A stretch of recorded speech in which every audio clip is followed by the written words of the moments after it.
أعوذ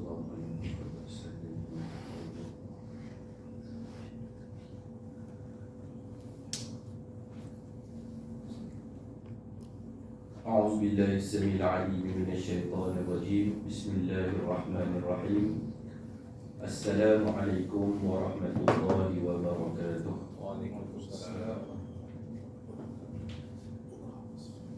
الحمد لله رب العالمين. الحمد لله وكفى، والصلاة والسلام على رسولنا المجتبى، على حبيبنا محمد بن عبد الله المصطفى.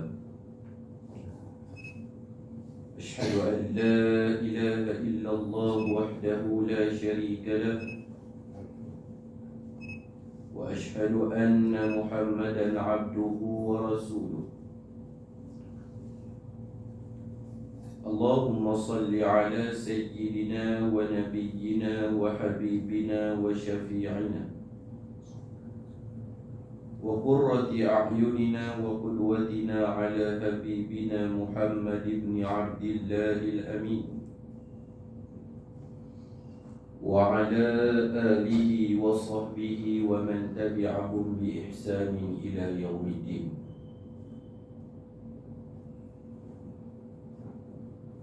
قال سبحانك لا علم لنا إلا ما علمتنا إنك أنت العليم الحكيم. قال رب اشرح لي صدري ويسر لي أمري واحلل عقدة من لساني يفقه قولي. اللهم افتح علينا حكمتك وانشر علينا من خزائن رحمتك يا أرحم الراحمين. اللهم إنا نعوذ بك من الهم والحزن، ونعوذ بك من العجز والكسل، ونعوذ بك من الجبن والبخل، ونعوذ بك من غلبة الدين وقهر الرجال.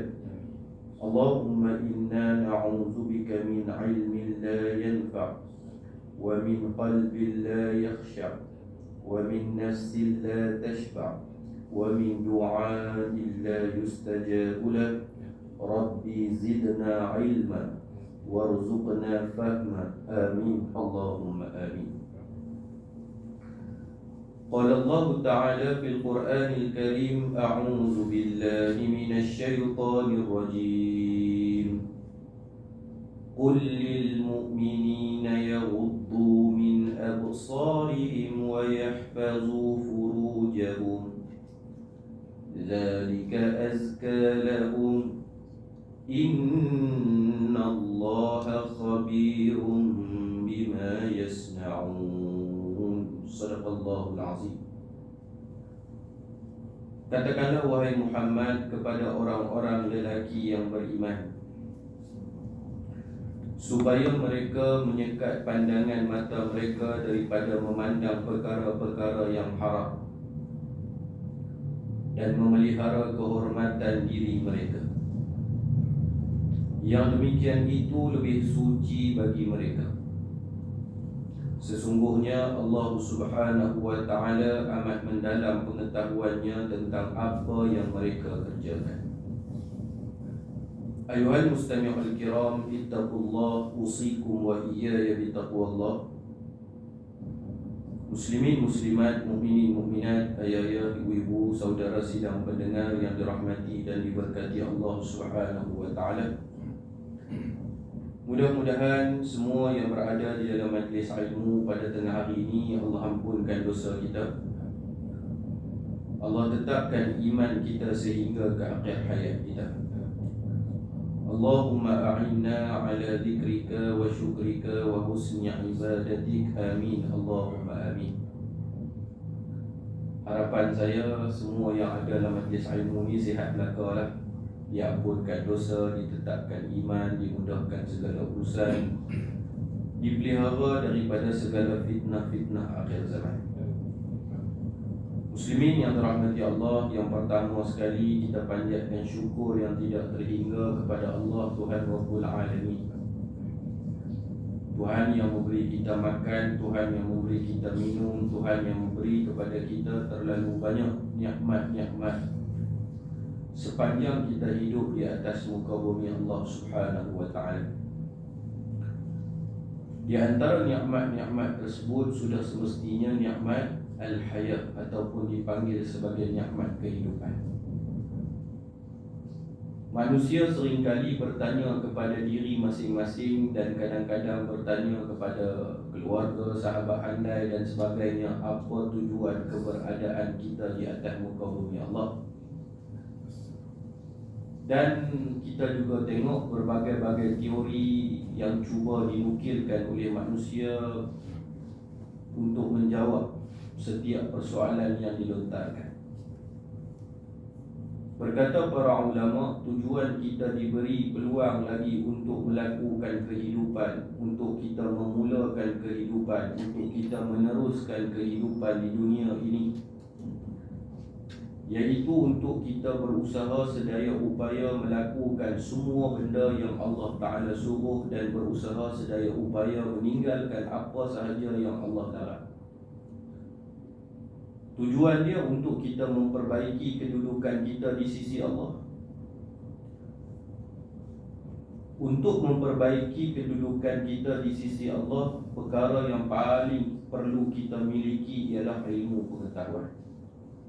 Tanpa ilmu, bagaimana kita nak memperbaiki kedudukan kita di sisi Allah?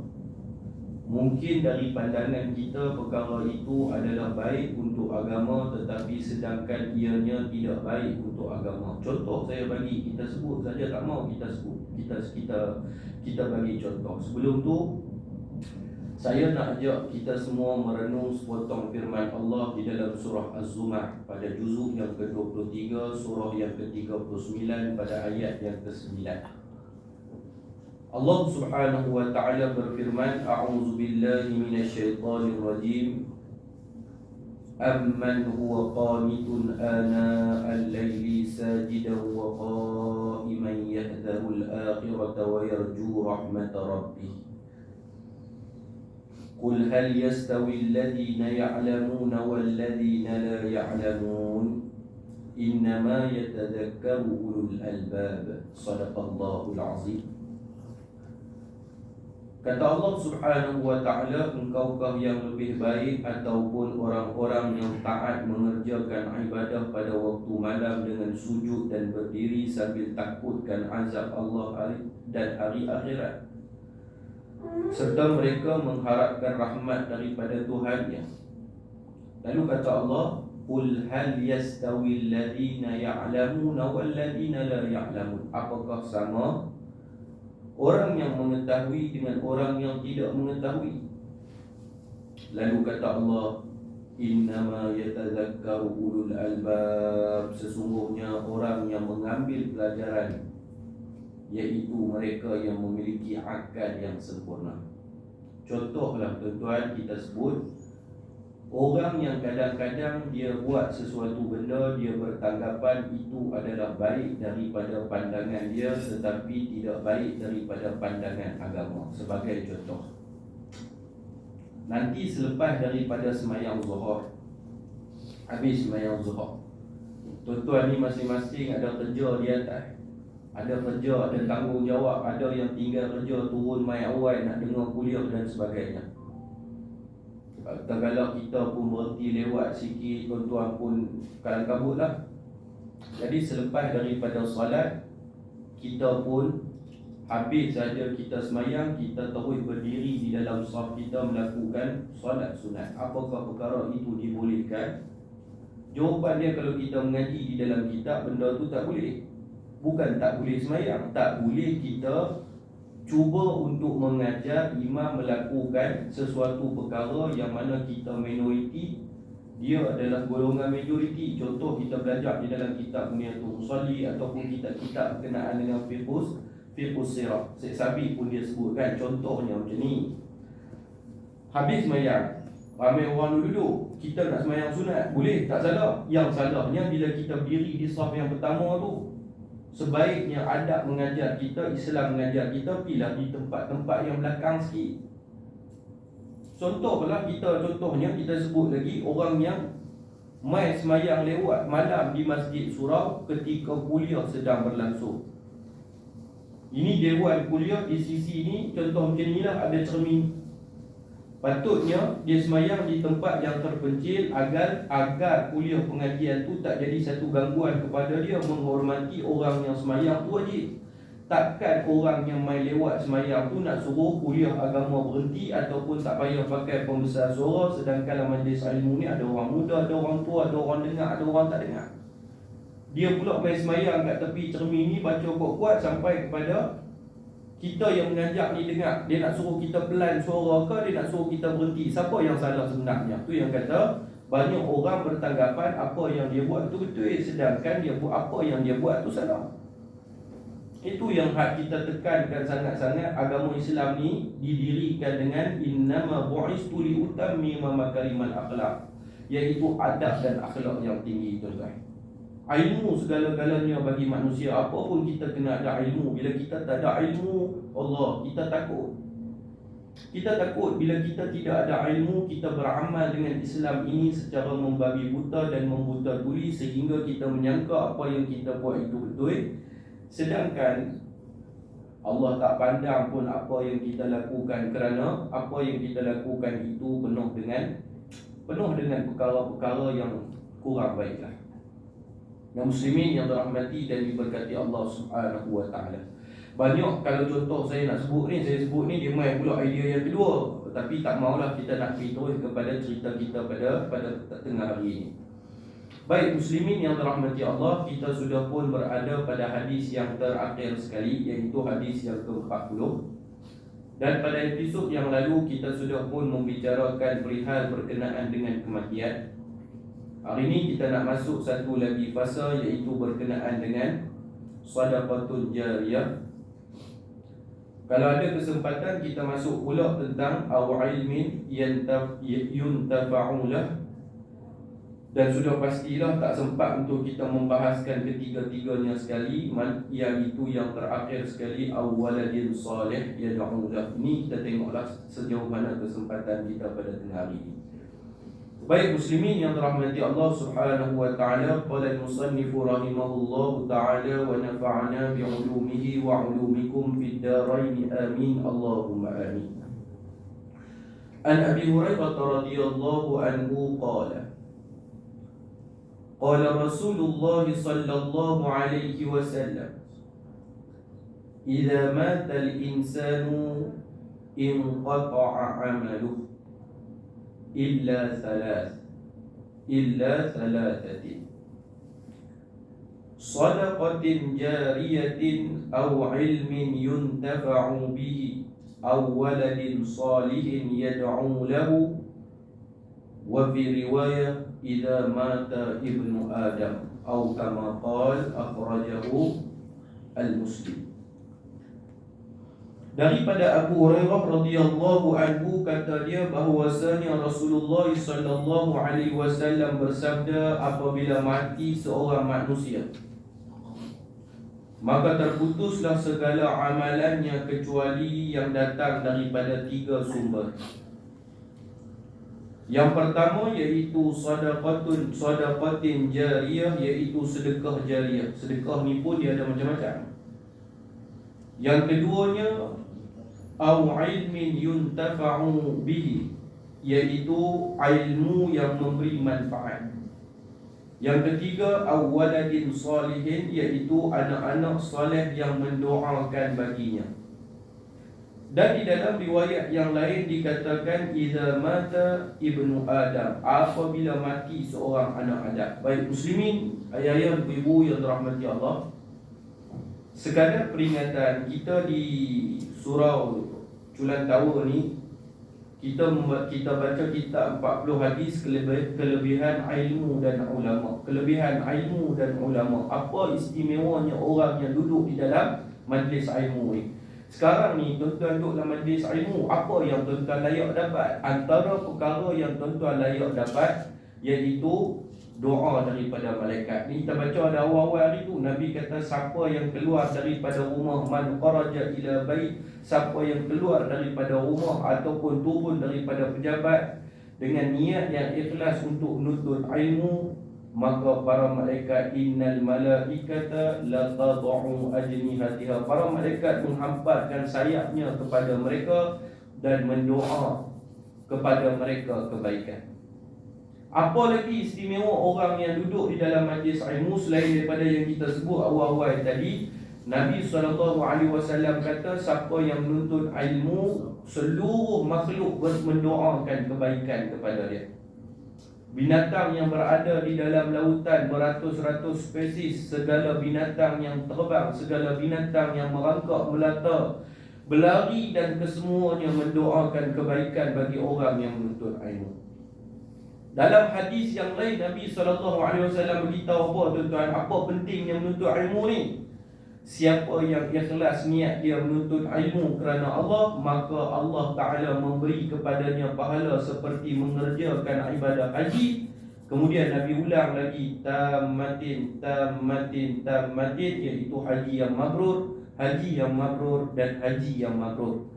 Kita tuan-tuan akan kerja puluh tahun pun belum tentu lagi dapat pergi buat haji. Tapi bila ikhlas niat menuntut ilmu, Allahu Akbar. Jadi muslimin yang dirahmati Allah Subhanahu wa ta'ala, kita sudah sampai pada penghujung kitab kita, iaitu berkenaan dengan salah satu daripada kelebihan orang yang menuntut ilmu dan kelebihan kita bersama dengan para ulama, iaitu pahala yang berterusan. Baik, sekadar peringatan, pada episod yang lalu kita dah cerita kepada tuan-tuan yang dirahmati Allah, kita dah bincangkan berkenaan dengan kematian. Allah Subhanahu wa ta'ala berfirman, kullu nafsin za'iqatul maut wa innama tuwaffawna ujurakum yawmal qiyamah faman zuhziha 'anil nar wa udkhilal jannah faqad faza wa mal hayatud dunya illa mata'ul ghurur. Tiap-tiap orang, tiap-tiap makhluk yang bernyawa pasti akan merasai kematian. Tidak ada seorang pun yang dapat menongkah langit melainkan kematian yang datang menemui dia. Bahkan Nabi SAW beritahu, ini bermakna pakej kehidupan sudah pun disediakan oleh Allah, kemudian pakej kematian juga sudah pun disediakan oleh Allah Subhanahu wa ta'ala. Allah sediakan ke? Untuk hidup pun Allah Ta'ala sediakan nikmat kehidupan, untuk kematian pun Allah Ta'ala sediakan nikmat kematian. Jadi dengan akal fikiran yang Allah Ta'ala bagikan, tadi kita sebut dalam surah Az-Zumar tu, surah yang ke-23, surah yang ke-39, juzuk yang ke-23, ayat 9 tu Tuhan kata apa? Ulil albab, sesungguhnya hanya orang yang mengambil pelajaran dengan akal yang sempurna yang kami bagi kepada mereka, yang sentiasa akan mengingati kematian. Baik, tuan-tuan muslimin yang dirahmati dan diberkati Allah Subhanahu wa ta'ala, bila kita sebut tentang kehidupan, banyak diceritakan, bila kita sebut tentang kematian, banyak diceritakan oleh baginda Nabi SAW tentang gambaran orang yang mati ni. Ada orang yang dia bersedia dengan kematian dan ada orang yang dia tidak bersedia dengan kematian. Sebab tu kita kena selalu ajar diri kita, saya terutamanya yang bercakap di depan ni, ajar diri kita untuk kurang menyintai dunia. Kurang menyintai dunia ni, para ulama kata bagaimana kurang menyintai dunia, iaitu kurang sangat berseronok-seronok dengan nikmat dunia ni. Bukan tak boleh, boleh, tetapi jangan melampau-lampau. Kerana apa? Bila mana kematian datang menemui, kita boleh tengok macam-macam gambaran orang yang mati. Ada orang mati tersenyum, ada orang mati terbeliak biji mata, Nabi kata busyira bi'azabillah. Ada orang mati dalam keadaan berlaku ta'arud. Apa itu ta'arud? Pertembungan di antara dia dengan Tuhan. Dia ada banyak lagi vision dia yang tak komplit di atas dunia ni. Bila mana tiba-tiba kematian datang menemui dia, dia terkejut sehingga dia tak boleh terima dengan kematian tersebut. Seolah-olah dia nak bagi tahu kepada Tuhan, bagilah sikit peluang lagi korang, dan tengok bayar rumah yang 450,000 tu tak ada duduk lagi. Tengok pun tak dan lagi. Kereta booking 3 bulan dah, tak dapat lagi, down payment banyak, bayar dah Tuhan. Ini bukan saya sebut, para ulama sebut. Sebab itu tuan-tuan yang dirahmati Allah, Allah Subhanahu wa taala sebutkan, Allah sebut di dalam surah Al-A'raf, surah yang ke-7 pada ayat yang ke-172. Allah Ta'ala kata apa tuan-tuan tengok? Wa id akhadha rabbuka min bani Adam min zuhurihim dhurriyyatahum wa ashhadahum ala anfusihim alastu bi rabbikum qalu bala shahidna an taqulu yawmal qiyamati inna kunna an hadha ghafilin. Sadaqallahul azim. Kata Allah, dan ingatlah wahai Muhammad ketika Tuhanmu mengeluarkan zuriat-zuriat anak Adam turun-temurun daripada tulang belakang mereka, dan ia menjadikan mereka saksi terhadap diri mereka sendiri sambil bertanya. Allah Subhanahu wa ta'ala bertanya di dalam firman-Nya, bukankah aku Tuhan kamu? Mereka menjawab, ya benar engkau Tuhan kami. Kami menjadi saksi yang demikian itu supaya kamu tidak berkata-kata pada hari kiamat kelak. Kata apa? Sesungguhnya kami adalah golongan yang lalai, tidak diberi peringatan tentang hakikat kehidupan di dunia yang sementara ini. Kalau kita mengaji di dalam ilmu tafsir, perjanjian ini para ulama sebut sebagai perjanjian apa? Perjanjian apa? Siapa nak cuba jawab? Yang ayat Quran kita baca ni, kita tahu masa kita duduk di alam roh dulu, Allah pernah kumpulkan semua roh-roh manusia, roh Nabi Adam, roh Dajjal, roh siapa lagi? Isa ibnu Maryam, roh Nabi Muhammad, roh kita, roh Perdana Menteri, mana semua Allah kumpul dalam satu tempat yang sama. Allah Ta'ala katakan, alastu bi rabbikum qalu bala. Soalan saya, perjanjian ni kita buat dengan Allah saat kita mati. Masa ni kita tak hidup ni. Perjanjian ini Quran namakan sebagai perjanjian apa tuan-tuan? Perjanjian ini disebut sebagai dua. Yang pertama perjanjian Alastu. Yang kedua ianya dinamakan sebagai perjanjian Al-Mithaq. Perjanjian Al-Mithaq yang mana Allah Subhanahu wa ta'ala mengambil keterangan daripada Adam alaihi salatu wassalam sehinggalah kepada manusia terakhir yang akan dihidupkan oleh Allah. Maksud dialah manusia terakhir yang akan dilahirkan di dunia ni, dan dialah manusia yang pasti akan mati. Walaupun dia terakhir dilahirkan, kematian tetap. Dia juga melalui fasa yang dilalui oleh kita yang dinamakan sebagai fasa perjanjian Al-Mithaq. Baik muslimin yang dirahmati Allah Subhanahu wa ta'ala, panjang lebar dah kita cerita pada bulan yang lalu berkenaan dengan kematian. Ingat tuan-tuan, sama saja kematian ni macam orang yang bekerja di atas dunia ni, masa dia tengah bekerja dia ada gaji.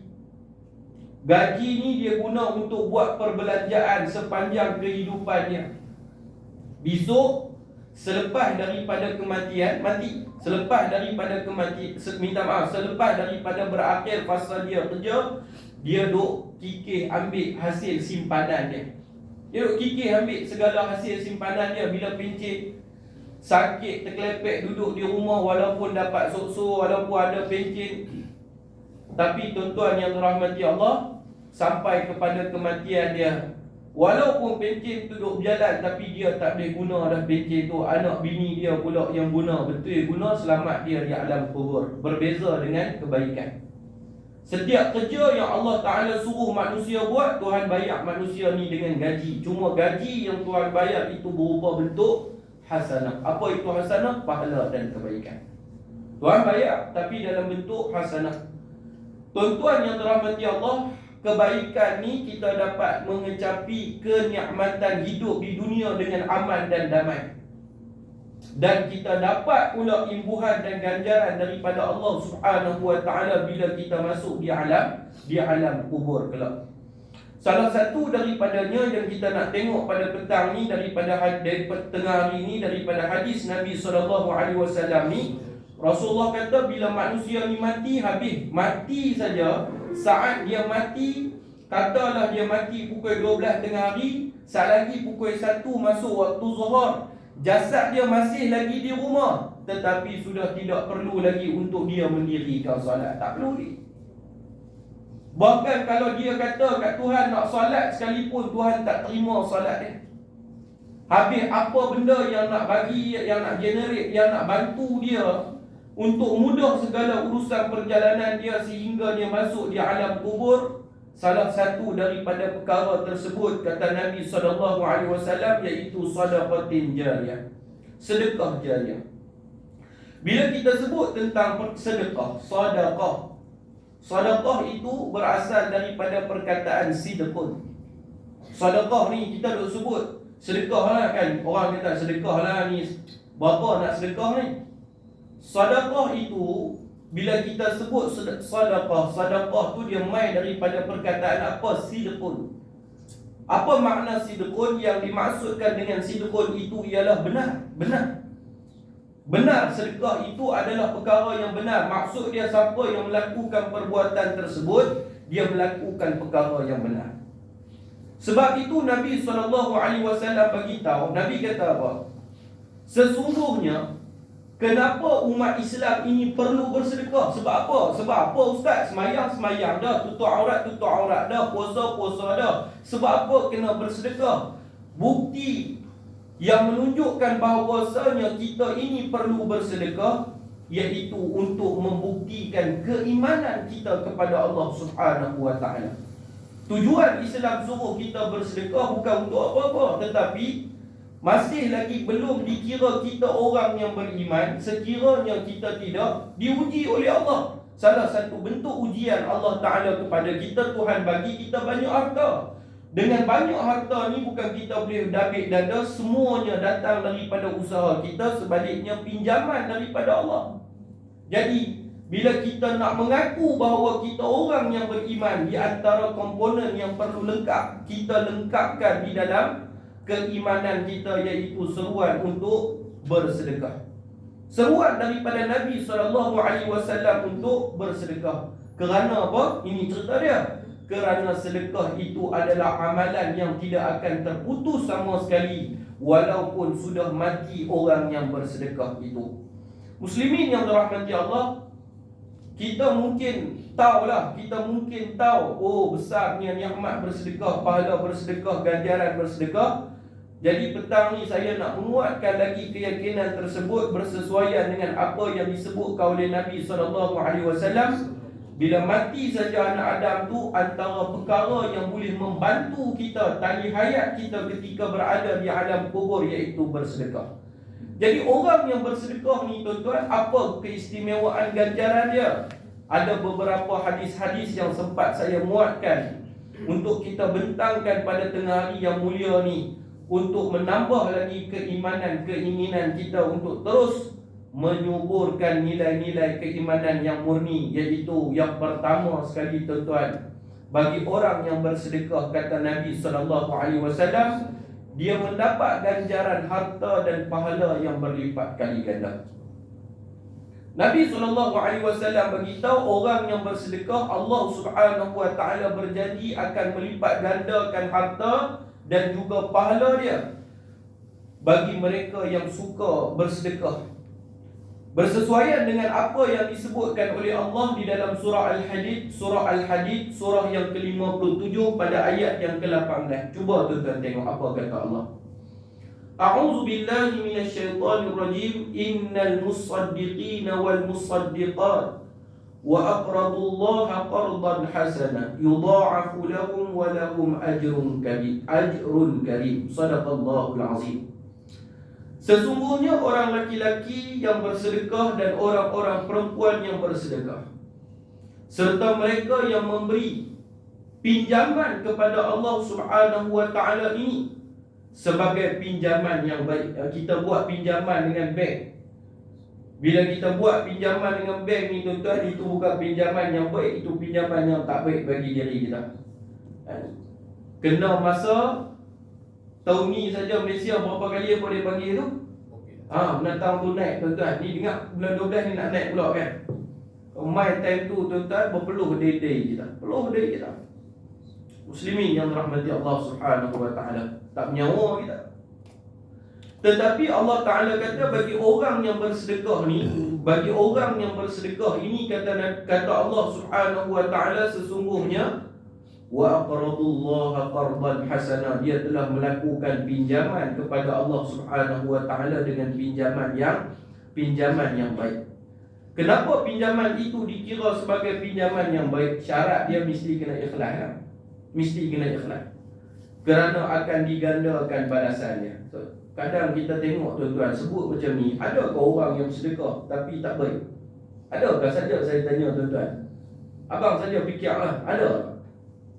Contoh tuan-tuan, satu surau saya duk mengajak di Hulu Langat. Dia pakak pasal ustaz, bolehkah tolong kami nak buat tandas di Taman Perkasa lah, saya sebut di Taman Perkasa abang, surau Raudhatul Jabbar. Mereka dah buat renovation. Pasal apa mereka buat renovation? YB janji kalau menang pilihan raya, YB nak bagi duit. Pilihan raya habis dah, sampai dah ni YB tak bagi duit lagi. Surau buat dah, tandas tak ada. Tandas teruk tu ada punya tandas. Tolong bolehkah tolong ustaz 18-19 ribu tolong kempen lah. Boleh, tak ada masalah. Tapi saya nak abang kat tuan-tuan, faham tak? Faham tak? Ada tak ada orang yang sedekah ni tak ikhlas? Dia letak syarat pula, boleh saya sedekah boleh. Nanti kalau menang pilihan raya, mereka nipu reban setengah surau buat, tak tahu duit tak masuk-masuk lagi.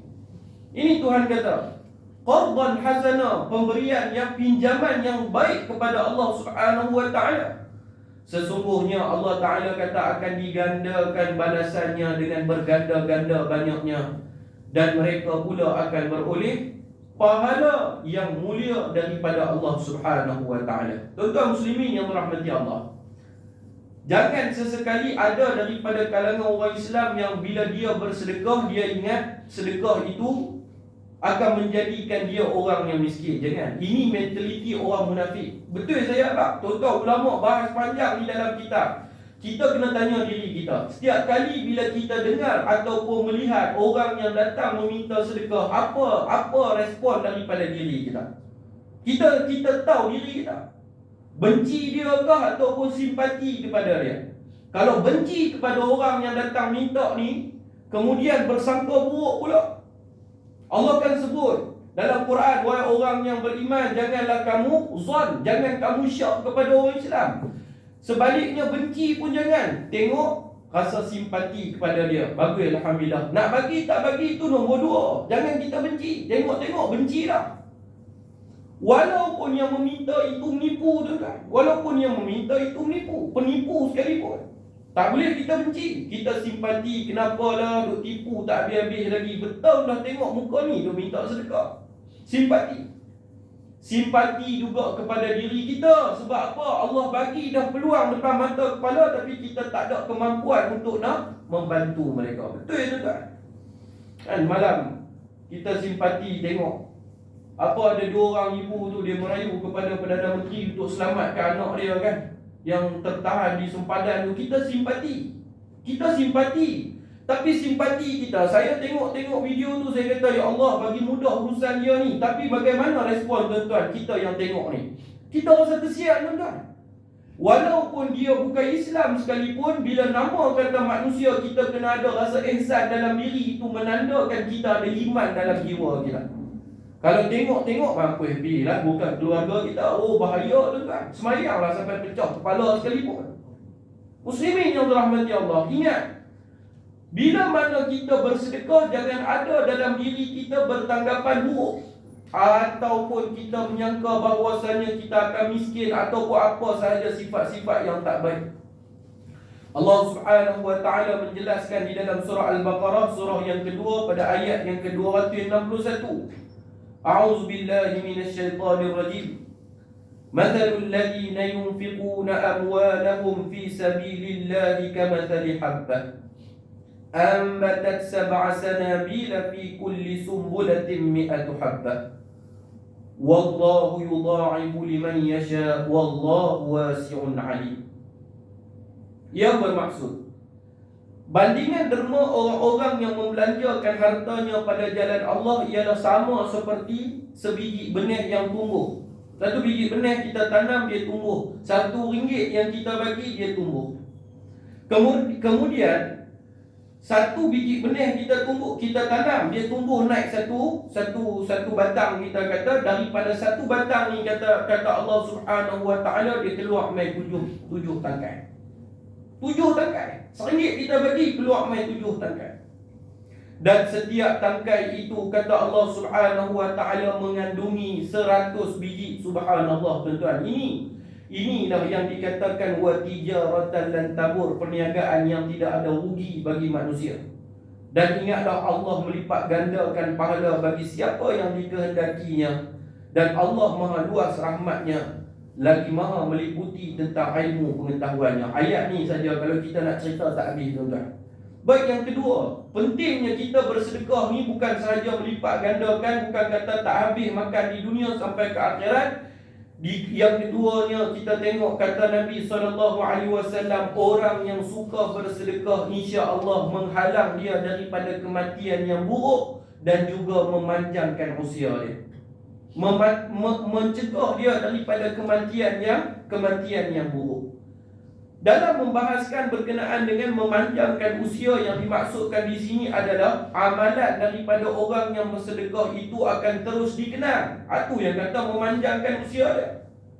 Akan terus dikenang dan mengalirkan pahala lebih daripada umur dia hidup di dunia. Mati biar. Ni masjid apa? Masjid Sultan Azlan Shah, Masya Allah. Masjid ni mai pada mana? Sultan infak harta dia untuk bina masjid ni. Mati dah kawan tu. Sampai hari ni orang duk sebut. Muslimin yang dirahmati Allah, kita pergi ke Madinah. Di Madinah ada perkuburan Baqi' al-Gharqad, ada Masjid Nabawi. Kalau kita baca sejarah-sejarah dia, tapi sampai hari ni orang duk sebut, padahal orang tu tak ada dah. Ini yang dikatakan sebagai panjang umur dia. Tatawalul umur, panjang umur dia. Pahala yang berterusan walaupun dia sudah mati. Bersesuaian dengan hadis Nabi SAW. Tuan-tuan tengoklah Nabi kata apa? Sesungguhnya sedekah seorang Islam itu dapat menambah umurnya. Sedekah satu orang Islam itu dapat mencegahnya daripada kematian yang buruk. Dan Allah akan menghilangkan daripadanya. Tengok tuan-tuan, kalau ada dalam diri sifat ni, nak hilangkan sifat ni, banyakkan sedekah. Dan Allah akan menghilangkan daripada dirinya sifat sombong. Oh tuan-tuan, sombong. Tuan-tuan yang dirahmati Allah, bila sebut sombong ni janganlah. Kadang-kadang dia mai terlintas dalam hati. Dia mai. Di kalangan ustaz-ustaz lah, saya tak tahu di kalangan tuan-tuan ni, mungkin cara tuan-tuan kalangan ustaz-ustaz. Kita pun dengar, ni ustaz kok, Masya-Allah. Kita pun nak tahu kok mengaji mana. Allah takat mengaji Malaysia je, contoh faham maksud saya. Mai timbul sombong tu. Ngaji tak mana sangat. Diploma aja. Diploma apa? Diploma syariah Allah, syariah apa barang. Faham tak tuan-tuan?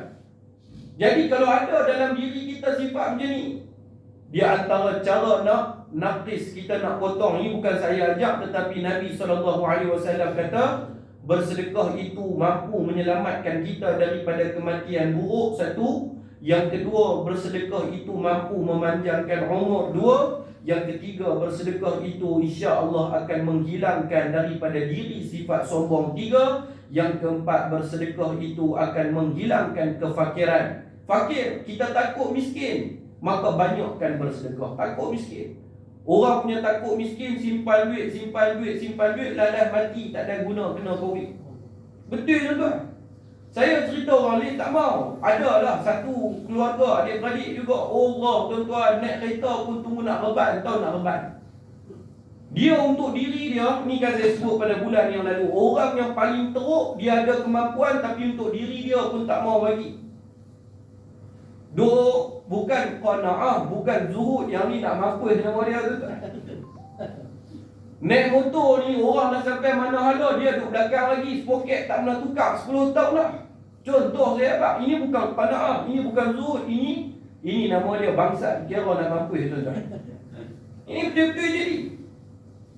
Takut miskin, simpan duit beratus-ratus ribu, tak tahu Tuhan bagi kena Covid, mati kena Covid. Mati kena Covid. Kita yang duk ingat rasa kesian, nama ni kesian, dia ni mungkin susah kot nak tolong. Tak tahu anak-anak bawa mai ustaz. Ni dalam Maybank ASP saja 400,000 ustaz weh. Tu dia kita tengok, tak kira lagi yang dalam bank Islam, tak kira lagi harta ismi dalam negara, luar negara tu tak.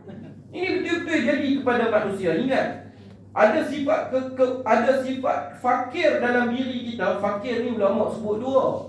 Yang satu, miskin budi pekerti, tak erti nak buat baik, susah nak senyum kepada orang. Yang kedua, fakir untuk bersedekah. Ni kata Nabi SAW. Yang keempat, yang kelima, yang terakhir sekali, bersedekah itu mampu menghilangkan sifat bangga yang ada pada diri sendiri. Bangga, riak, ujuk, macam-macam sifat duduk dalam diri dia. Bangga, seronok, syok sendiri orang kata, tuan-tuan. Kita perderah bagi lagi sikit, masa pun dah nak habis. Para jemaah yang dirahmati Allah, yang ketiga, dengan kita bersedekah, kata Nabi SAW, mampu menghapuskan dosa kita kepada Allah. Oh tuan-tuan, kita hidup atas dunia, mana boleh lari daripada melakukan dosa. Nama kata manusia mesti terjebak dengan dosa. Jadi macam mana cara kita nak menghapuskan dosa? Kita nak minta Allah Ta'ala potong dosa-dosa yang kita buat. Selain daripada memohon ampun kepada Allah, kita kena memperbanyakkan sedekah. Memperbanyakkan sedekah, iaitu satu amalan, kata Nabi SAW, yang menghapuskan dosa-dosa pelakunya seperti mana air memadamkan api yang sedang marak. Tuan-tuan yang dirahmati Allah, di dalam sepotong hadis, itu hadis sahih riwayat daripada Imam Tirmizi. Kemudiannya yang keempat, apa keistimewaan orang yang bersedekah? Orang yang bersedekah itu, kata Nabi SAW, menjauhkan dia daripada api neraka Allah. Kira 2-3 hari ni isu panas, rumah terbakar lah tuan-tuan, isu api jugalah tu, kan? Api, bila sebut tentang api, siapa berani mendekati api? Sesungguhnya, kata Nabi SAW, jauhkan dirimu daripada api neraka walaupun hanya dengan kamu bersedekah sebiji kurma. Jauhkan diri kamu daripada api neraka walaupun kamu bersedekah dengan sebiji kurma. Hadis muttafaqun alaih. Dan yang kelima, muslimin yang dirahmati Allah, orang yang bersedekah itu, kata Nabi SAW, dia memperolehi naungan daripada Allah pada hari akhirat.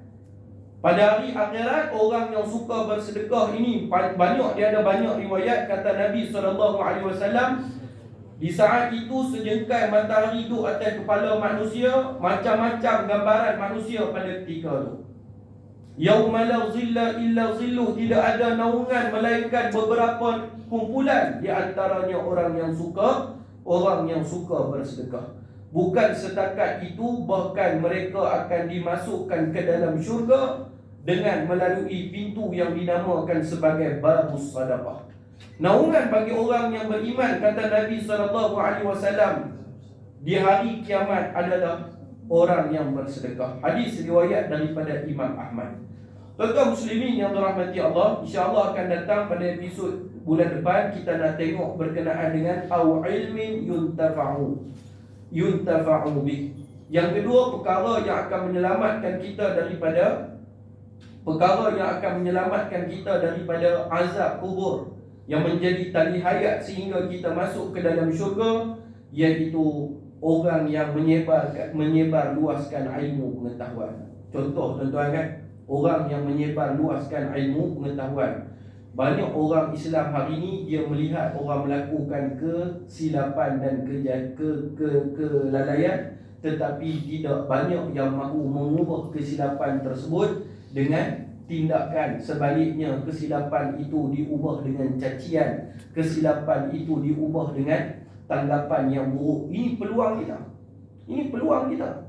Allah tunjuk satu kawan kita buat silap di depan biji mata kepala kita. Bukan untuk kita kecam dia, bukan untuk kita jadikan modal, kita hentam dia, tetapi peluang untuk kita tambah pahala kita. Kita memperbetulkan kesilapan dia. Sesungguhnya itu di antara perkara yang akan menyelamatkan kita di dalam kubur kelak. Sekian dulu untuk kuliah pada tengah hari ini. Apa yang baik itu daripada Allah Subhanahu Wa Taala. Yang lemah, yang silap, yang salah dari kesilapan dan kelalaian diri saya sendiri, saya susun 10 jari, minta ampun, minta maaf banyak-banyak. Pokok ada tersilap salah daripada perkataan yang saya ungkapkan. Mudah-mudahan ada kebaikan daripada perkongsian kita. Kita tutup majlis dengan tasbih kafarah dan suratul Asr. Subhanakallahumma bihamdika asyhadu an la ilaha illa anta astaghfiruka wa atubu ilaik. Wal 'asr innal insana lafi khusr illa alladhina amanu wa 'amilus solihat wa tawassaw bil haqq wa tawassaw bis sabr. A'udzu billahi samil 'alim minasy syaithanir rajim. Radina billahi rabba wa bil islami dina wa bi Muhammadin nabiyyan wa rasula wa bil qur'ani imama wa bil muslimina ikhwana. Allahumma ja'al jam'ana hadza jam'an marhuma wa tafarruqna min ba'dihi tafarruqan ma'suma. Amin Allahumma amin. Walhamdulillahi rabbil alamin. Tuan-tuan, ada dua